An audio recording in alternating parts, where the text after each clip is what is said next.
Ed, this Mossberg pistol, the MC2SC, is actually the first gun I ever owned with a red dot sight on it. First handgun I've ever owned with a red dot sight on it. And it got me to thinking about all of the changes in the concealed carry marketplace over the years that I've been doing this. And I'll mention now 30 years. 30 years. Yeah, make the face. Go ahead. You're an old man. Over the past 30 some years. And now red dot sights are it. There was some initial resistance, but even some of the older trainers, the dyed in the wool, gotta have iron sights, we're gonna fight with this pistol, are like, yep, red dot sights work. Aside from them, let's talk about some of the stuff we've seen over the years. I mean, for me, this is getting to be the epitome of concealed carry guns now. Are they micro compact or are they just compact 9mm pistols equipped with, everything? It seems like they are equipped with everything. And when you talk about the last 10 years, say, the tough part about that is the big jumps that I've seen in the last decade have been in red dot sights and suppressors. In a lot of ways, once, and the micro double stack, once the P365 came out, that pretty much set the standard for like, look, this is what people are going to want. They want that many rounds in that small a platform, and they want it reliable. Yeah. That's it. That's what they want. But within the industry, a great deal of energy was also going into suppressors. Suppressors have come so much farther than the old Mitch Werbell days in the 60s and even in the 80s and 90s, just because the internet made it so much easier to learn how to go about getting one. You didn't have to walk into a gun store and ask the guy to just explain to you, how do I order one? Yeah. He already had enough clients who already knew how, that his time was worth more selling them more NFA items than explaining to you. So suppressors have come an enormous distance in the last 10 years. And as you said, so have red dot. I will go all the way back to the Clinton assault weapons ban and say that had a seismic shift in the pistol market in the United States, because suddenly there was a 10-round magazine limit. And I still have magazines that were marked law enforcement only from the magazine ban days, because they held more than 10 rounds and only law enforcement could have them. And suddenly gun makers started producing tons and tons of micro compact pistols. I mean, 6, 7, 8 rounds of 9mm or 45 or something like that. Everybody from Car Arms to, every maker out there was making slim, small, 10 rounds maximum capacity to defeat the ban. And suddenly we just had an overwhelming number of really cool concealed carry guns. Well, and also it was pre-DCV Heller, but it was also as concealed carry started to pick up throughout the country, as more and more states recognized their citizens' natural right to effective self-defense. So yes, between that terribly misguided set of rules that said no magazines that can hold more than 10 rounds, and the fact that, before concealed carry started picking up, there wasn't that huge a market. Right. There were home defense guns that were sold, but those, I don't have to hide that in my pants. That can be whatever size you want. As more and more people started carrying concealed, that's when the companies realized there is a market for small concealable. It doesn't have to hold 17 rounds. We're not allowed to make them to take those magazines, or we are allowed to make them to take those magazines, but those magazines are crazy expensive now because, of course, they didn't round up all the ones that were in circulation. Right. But yeah. Well, our Kel-Tec, as gentlemen of culture, we both own Kel-Tec P11s from back in the old days. That took a 10-round magazine, and it was terrible to shoot, but it was a small, concealable, easy-to-run 9mm pistol, and they sold a lot of those. Yeah, and in my experience, it functioned every single time I wanted it to do anything. And yeah, it had basically a trigger for a double-action revolver on it, but okay. It went bang every time I wanted it to go bang. And you're right, it was small. It was 10 rounds. It was easy to conceal. It did everything we wanted it to do. And then we just kept seeing more and more advances. The idea of the Picatinny rail and the light.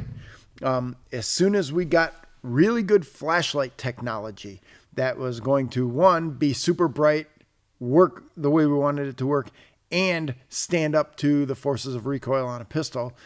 The flashlight market just went crazy for a while there. Yeah, I don't know that there's anything that's come as far since I was a kid.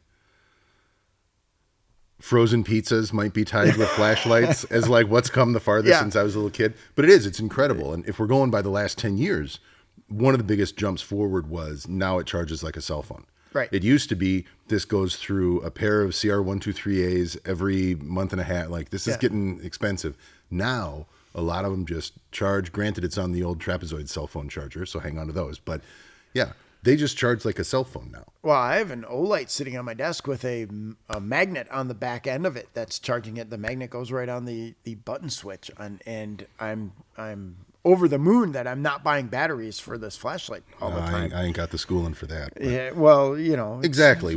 That's what we're talking about. As you said, gentlemen of culture. It's gone from what's the line in that movie Three Kings? That's what makes us so badass is we have the best flashlights. Late 90s, this was like super secret squirrel stuff, and now for 30, 40, 50 bucks, you can get an amazing flashlight and I hate to be the dork that says, it isn't the gun, it's the mind, and it's your flashlight. Flashlights are extremely important, and they're in a lot of ways the cheapest, most important piece of emergency gear you can buy, whether you're going to carry a gun or not.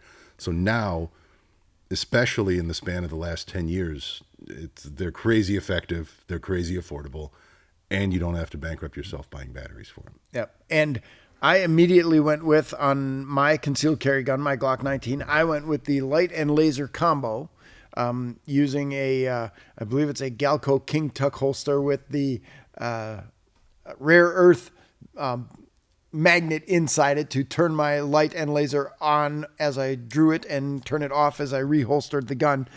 And that was the epitome. I mean, it was the green laser. It was the ultra bright light. It was the epitome of what you could hang on the front of your gun. And I learned to shoot really well with that laser from all sorts of compromised positions and everything. It worked. It was great.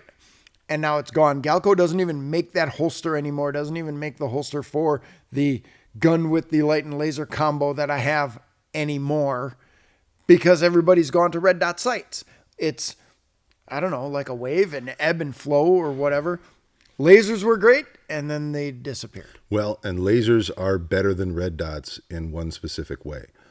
I have shoulder problems. A lot of people over the age of 30 do. A lot of people over the age of 70 especially do. What a laser allows you to do is not maintain that normal sight picture for longer periods. It allows you to keep that pistol down by your side, maybe even in a retention position. And you'll have to figure out where you can hold it and still be able to fire it and not have the slide foul on your clothing. But it allows you to point a firearm at a potential attacker and say, get out of here, I've called the police, whatever, without having to hold your arms parallel to the ground, which a lot of people have a hard time doing. Mm-hmm. So that's the one that I'll give lasers, is it allows you to keep the gun on your thigh if you're in a wheelchair and keep it pointed right at the middle of that target and tell them that they need to leave you alone. I feel like you're calling me old. No. I got the laser. Right. I'll be fine. No, what I'm talking about, I've seen this happen with, there was a German foreign exchange student, this is like 25 years ago, who, of course, we took him shooting because he doesn't get to do that there. Right. He isn't in the army yet. And really athletic kid, 18 years old, soccer player. He did not have the upper body muscles. And he looked like he did, but he didn't. Holding his arms out for more than 10, 15 seconds at a time was a struggle because he'd never done it. I'd been playing with toy guns since I was 2, and then I'd been shooting real guns since I was in my teens. It didn't even occur to me that there would be a guy who didn't look obviously like about to keel over from scurvy, who wouldn't be able to hold his arms out straight. Well, you extend that guy out to in his 70s or 80s, all of a sudden holding the arms out straight isn't really an option, not for very long at least. So that's where I'm such a big fan of the lasers. Yeah, and that Glock 19 with the light and laser system, I still have it. I still carry it occasionally, but I like it. I like the fact that the light is bright. I can set it to strobe if I want to, things like that. There was some cool stuff going on to add on to your gun. And now it's red dots. And everybody's doing them. Everybody, I mean, all of the instructors, all of the schools, you know, from gun sight to handgun combatives to everybody is doing a red dot course to teach people how to effectively use that red dot sight, because there are some things that are different. And the first thing I learned was that if you're moving that gun around too much, that dot is going to go like a meteor across that little glass window, and it might be hard to find at first. The more I used it, the faster it got, the better shooting I was able to do. And I'm convinced now red dots are an effective tool. Battery life is there. They're durable. And you know what? At close range, if the red dot is broken or gone or whatever, you can still function with your firearm and you can still fight with it. Well, and God bless the people that all things are beta tested on. Like, thanks, guys who spent $3,800 on these 6 years ago. You paid for the development to get them to where they are now. And as a naturally cautious sort, I'm also worried about them breaking. I'm worried about, they don't break very often. I've been to plenty of classes where we run nothing but red dots and they don't break. But even if they do, for all of the people that would say, oh, I don't know, I can't trust that it's a wonderful time for us to, especially in the private citizen world where the chances of you needing to take a 25 or 40 yard pistol shot are pretty low.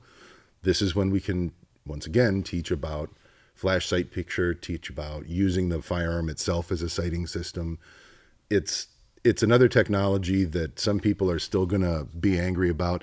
I've seen it make way too many people shoot far better than they could without it for me to say that they're dumb. Again, we're back to that thing. I don't want to learn how to use this, so this is stupid. There's a lot of people who say that, and there's a lot of people who've said that about red dots. And if they don't want to use red dots, that's fine. I'm not looking to force anybody to do anything. Right. And my only confusion, my continued confusion with red dots comes in the mounting system, the footprints of the various different red dots. That was one of the nightmares of the early days, yeah. And yes, it's getting better now, and I think it's only getting better because I'm getting smarter about it, and I'm learning and what footprint goes with what top piece, and you know, does this gun require that, or is there a what's the word I'm looking for? An adapter plate in between the two. There were lots of questions initially, and it was the cell phone charger problem. No, everybody's going to use our charger. Like, okay, well, they're not though. You need to figure out a way to make just one. Yeah, and there's some people now who are making multi-platform plates so that you can fit just about anything you want on there. I like that idea as well, but I'm not going to be changing my red dot sights interchangeably. You know, I'm not going to be like, well, let's mix and match those today. I'm not doing interchangeable Barbie stuff with my red dot. You know, once it's on there, once it's sighted in, that's where it's going to stay, and I'm going to use that gun and that holster combination, and hopefully I will never have to be involved in a fight with it, but I want to shoot that gun lots and be really good with it. What else have you thought about? I mean, from Kydex holsters to the hybrid holster program, what have we seen change over the years? Well, that appendix inside the waistband, and specifically a system that allows you to carry both the pistol and your reload right down there in front. I knew some super gnarly old dudes, like guys who were in their 70s 20, 30 years ago, who were carrying that way. And that specific style, as far as Kydex holsters have come, and now that you can just get a great Kydex holster for like $35, made here in the US even. But that appendix inside the waistband style on all the different systems that people have designed around that, with the different wedges and the different things to keep that pistol really tight in against your body, and to make it in a lot of ways easier to fight off a gun grab because it's right in front of you, and you're dealing with your hands in front of you now rather than trying to go back to your side.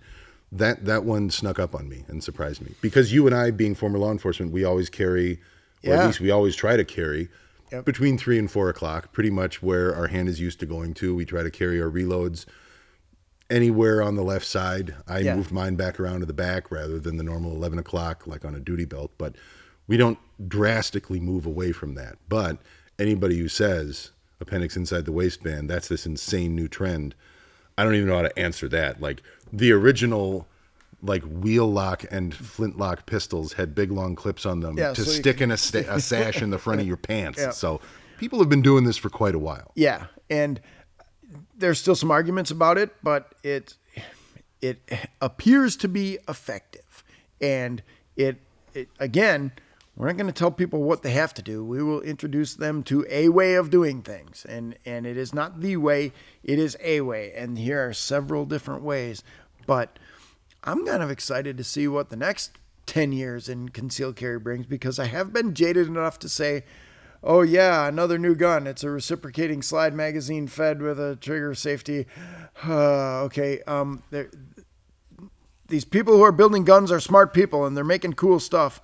I'm wondering what the next advancements are. Boy, hats off to Kel-Tec though for that weird rotating bolt. Yeah. Blind magazine 5.7. Yep.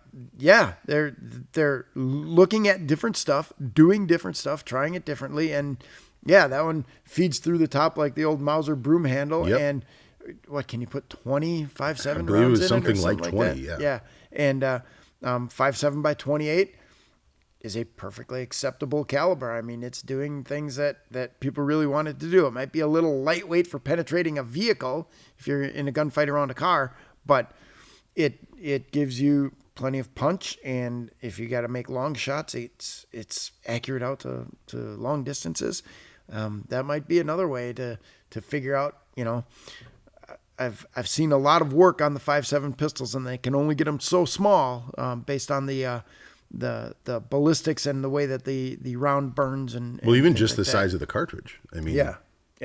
it's a bigger cartridge. Yeah. Longer at least. A little bit longer on the cartridge side and producing a little bit more energy and that sort of stuff. But no, the first pistol with the red dot sight and Picatinny rails and Kydex holsters, and I'm wondering what's next in the concealed carry world. Is it caseless ammo? I've been waiting for that one since the 90s. Is it going to be caseless ammo? Tell me it's caseless ammo, Wasn't Kevin. it caseless ammo in the 80s? Didn't H&K do something like that for a gun for the German or Austrian army? I was like 5 in the 80s. Oh, sorry. I was older than that. I remember seeing caseless ammo that was rectangles. Like Right. it wouldn't roll. Yeah. Yeah. And the idea was You're not confusing that with Trounds, are you? No, the Okay. idea was that it was going to save weight for soldiers in the field, but they couldn't. It didn't work. Well, it didn't work because not everybody. I'm sure some of the engineers were saying it's not going to work, guys. it's not Don't do gonna this. work. The amount of heat that the brass pulls out of a firearm is incredible. There's a reason why when a piece of AR brass falls down the back of your shirt, you can like borderline hear it burning you. Yeah. That's that one piece of brass taking that much heat out of this functioning system. And that was always my understanding, talking to a physics dork's dad who I knew, who was like a major physics dork. That was his stance on why this just isn't going to work until we get to lasers or something else. Yeah. The plasma rifle with the 40-watt range. Exactly. Yeah. The brass case is one of the things that is making this firearm work because it's pulling so much heat out of the system. Yeah, very good point. But no, I'm not looking forward to caseless ammo or anything like that. I can just hear the arguments already from anti-gunners talking about gun control and things like that. They won't like it any more than they like case. Yeah. I don't know what the next big thing is, but I'm pretty happy with the big things we got now. Every state has different gun laws, which can be confusing and a nightmare if you're traveling. And the consequences could be jail time. Some states have constitutional carry. Some have permitless carry. What's the difference? The USCCA has a free resource that is your one-stop shop if you need to know the gun laws in your state or the states you're going to be traveling to. This will keep you out of jail. Click the link in the description or in our bio to get instant access to your gun law map.